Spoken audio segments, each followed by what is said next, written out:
Shalom, kembali lagi kita di dalam program Rema. Dan kita sudah sampai pada 1 Samuel pasal yang ke-23. Mari kita bersyukur kepada Tuhan. Bapa di surga, kami naikkan syukur kami atas bimbingan pimpinan-Mu dalam roh-Mu yang kudus. Membawa kami untuk terus mengenal Tuhan dengan baik dan benar melalui setiap kebenaran firman-Mu. Berbicara bagi kami terus Bapa dalam kuasa firman-Mu yang menyembuhkan, memerdekakan, membebaskan, dan membawa kami dalam keselamatan. Terima kasih Tuhan, dalam nama Yesus. Amin. 1 Samuel pasal yang ke-23.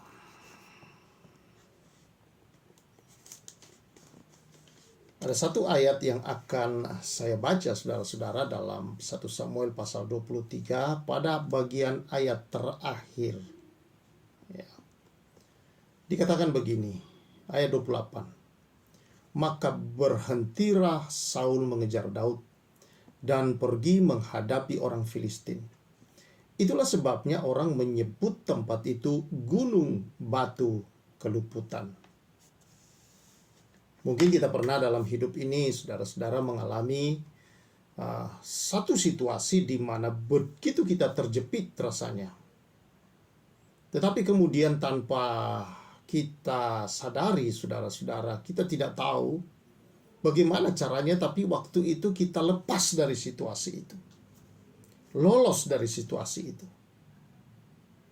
Nah, inilah yang dialami oleh Daud. Daud, saudara-saudara, ketika dia diurapi menjadi raja, bukan duduk menjadi raja. Karena dia harus menunggu sampai Saul turun dari takhta, entah bagaimanapun cara Tuhan melakukannya terhadap dia. Dan kita tahu bahwa kemudian akibat daripada Daud mengalahkan Goliat dan nyanyian para putri-putri Yerusalem yang berkata, Saul mengalahkan beribu-ribu musuh, tetapi Daud berlaksa-laksa, membuat hati Saul menjadi galau, jengkel, saudara-saudara, marah, merasa bahwa wah, kalau ujung-ujungnya kalau gini Daud merebut tahta saya. Padahal tidak ada niat dalam diri Daud untuk merebut tahtanya. Ada banyak kesempatan di mana Daud bisa membunuh dia ketika Saul berusaha untuk membunuh dan mengejar Daud. Tetapi Daud tidak melakukannya. Ini mengajar saudara-saudara untuk tidak melakukan hal-hal yang tidak baik kepada para pelayan, hamba-hamba Tuhan, orang-orang pilihan. Entah sudah seperti Saul, dikatakan di sini ditolak oleh Tuhan. Bahkan Saul tidak lagi disertai Tuhan, tetapi Saul dikuasai oleh roh jahat. Daud tetap menghormati, karena itu adalah bukan bagian Daud untuk menurunkan dia. Biarlah Tuhan yang telah mengangkat Daud, itu juga lah yang akan melakukan bagaimana cara Daud untuk duduk di atas takhta itu. Itulah seharusnya terjadi, saudara, bagi kita. Pengangkatan itu bukan datang dari cara-cara kita sendiri untuk merebut kekuasaan atau mencari pamor. Untuk bagaimana supaya kita duduk di atas. Tidak perlu. Karena kalau waktu Tuhan tiba untuk melakukan hal itu, karena Tuhan mau memakai kita dengan caranya, biarkan Tuhan melakukannya. Karena Tuhan tahu ketika dia memilih, memanggil kita, saudara, dia tahu apa yang harus dia lakukan dalam panggilannya terhadap kita. Dia melengkapi kita dan dia memberi kita hikmat bagaimana menjalankan semua dengan baik. Nah, di dalam pelarian Daud, saudara-saudara, ada banyak situasi yang Daud hadapi. Salah satu situasi itu, saudara, ada di sini. Di mana pada waktu itu, saudara-saudara, dalam pasal ini kita membaca ada dua judul, yaitu Daud di Kehila dan Daud di padang gurun Sif. Bahwa Kehila, saudara-saudara, diserang oleh bangsa Filistin. Terlihatlah di sini bahwa Daud adalah seorang pahlawan yang sejati. Dia seorang hamba Tuhan yang sejati, yang Dia tahu bahwa dia telah dipilih. Dia tahu bahwa dia mampu mengalahkan orang Filistin itu. Dia tahu bahwa itulah panggilan dia dari Tuhan adalah untuk menyelamatkan bangsa Israel. Maka ketika Kehila diserang, dia bertanya kepada Tuhan, akan saya hadapi ke bangsa Filistin? Ini hal yang tidak boleh dilupakan, saudara, adalah bertanya. Seringkali banyak orang percaya, saudara, menghadapi situasi-situasi dia tidak pernah konsultasi dengan Tuhan. Tuhan akan berbicara melalui firman-Nya, melalui orang-orang lain, melalui hikmat di dalam diri kita. Suara batinnya Tuhan dapat melakukan. Tuhan masih berbicara terus kepada anak-anaknya sampai hari ini. Dan apa, saudara-saudara, kita lihat Daud bertanya dan Tuhan berbicara, ya, aku akan menyerahkan mereka ke dalam tanganmu. Lalu dia mengalahkan bangsa Filistin itu. Tetapi kemudian ada yang menyampaikan bahwa Daud ada di tengah-tengah orang Kehila. Lalu Daud kembali bertanya kepada Tuhan. Tuhan, rupanya saudara-saudara, Daud menjadi lebih intim dengan Tuhan setelah peristiwa-peristiwa sebelumnya. Sebelumnya dia bertindak sendiri. Kali ini, saudara, dia bertanya kepada Tuhan. Dia tahu bahwa bertindak sendiri, saudara-saudara, bukan jalan terbaik. Tetapi jalan terbaik adalah jalan yang daripada Tuhan. Dan dia bertanya kepada Tuhan, Tuhan, akan diserahkan ke orang-orang Kehila, kota Kehila ini, orang-orang dalam kota Kehila saya terhadap Saul? Tuhan berkata, akan dia serahkan. Lalu tentulah saudara-saudara, sebagai manusia ya mungkin ada rasa kecewa. Inilah yang terjadi kemudian dalam diri Daud. Karena dia tahu dia dikhianati, saudara-saudara, dia telah menolong, dia pergi, meninggalkan kota itu. Melarikan diri dari Saul. Dia tidak menyesali kota itu, saudara-saudara. Sama sekali tidak mengutuk atau apapun. Tidak. Dia pergi. Hanya pergi. Nah, kemudian dikatakan dia pergi kemana saja. Lalu kemudian dia tinggal di daerah padang gurun Sif. Rupanya, saudara-saudara, Daud merasa kali ini ada satu ketakutan. Kadangkala dalam hidup ini ada masa-masa, saudara-saudara, walaupun kita cukup melakukan bersandar, bertanya, berharap di dalam Tuhan, kita sungguh-sungguh berdoa kepada Tuhan, tapi seringkali, saudara, sebagai manusianya kita muncul juga hal-hal yang begitu kita rasa dalam diri, pahit, marah, kecewa. Yang akhirnya, saudara-saudara, dirasakan oleh Daud adalah rasa takut yang sangat. Tetapi karena dia terus bersandar di dalam Tuhan, apa yang Tuhan lakukan? Tuhan mengirim seseorang yang begitu dekat, saudara-saudara, dan dia tahu itu sangat mengasihi Daud. Siapa dia? Jonatan, yang adalah anak Saul. Anak orang yang ingin membunuh dia, yang telah bersahabat kental dengan dia. Ini yang dikirim Tuhan. Untuk apa? Menghiburkan Daud. Saudara, kita lihat di sana, di ayat 16, maka bersiaplah Yonatan, anak Saul, lalu pergi kepada Daud di Koreza. Ia menguatkan kepercayaan Daud kepada Allah dan berkata kepadanya, janganlah takut, sebab tangan ayahku Saul tidak akan menangkap engkau. Engkau akan menjadi raja atas Israel, dan aku akan menjadi orang kedua di bawahmu. Juga ayahku Saul telah mengetahui yang demikian itu. Wow, satu penguatan yang luar biasa dari seorang sahabat yang seharusnya ikut untuk membunuh dan mengejar dia. Tetapi tidak, saudara, Allah melakukan yang terbaik bagi orang-orang pilihannya. Kita tidak perlu takut ancaman, kita tidak perlu takut dengan aniaya, kita tidak perlu takut, saudara, dengan penghinaan, kita tidak perlu takut, saudara-saudara, dengan direndahkan, kita tidak perlu takut, saudara-saudara, dengan berbagai macam hal dilakukan oleh orang, bahkan dikhianati, difitnah sekalipun, saudara, dikhianati. Kita tidak perlu takut, kecewa, marah, dendam, dan sebagainya. Tuhan tahu yang terbaik buat kita ketika kita menghadapi. Dia mengirim seorang malaikat penghibur, Jonatan.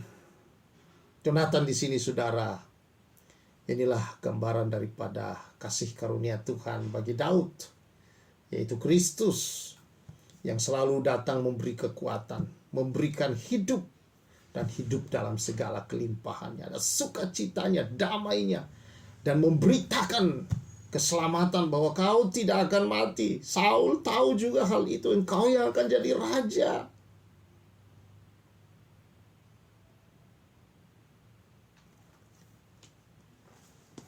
Itulah yang dilakukan Kristus, datang ke dalam dunia buat kita. Karena begitu besar kasih Allah akan dunia, diberikannya putranya yang tunggal, satu-satunya. Sama seperti saudara-saudara Jonathan, seorang putra raja. Dialah yang datang menguatkan Daud. Kristus Yesus itulah kekuatan kita, saudara. Di dalam dialah saudara-saudara kita menemukan yang terbaik senantiasa. Di dalam dialah saudara-saudara kita mendapatkan keselamatan, bahwa kita akan menjadi raja.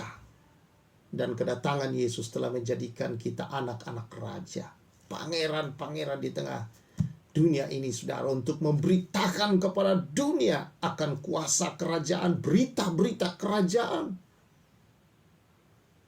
Luar biasa.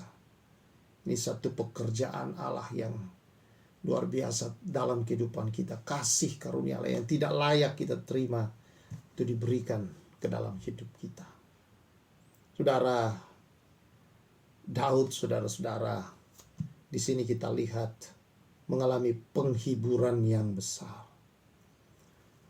Lalu kemudian saudara-saudara, dia pergi. Setelah dia dikuatkan oleh Jonathan pulang, dan mereka satu dengan yang lain saling berpelukan, dan Jonathan pergi.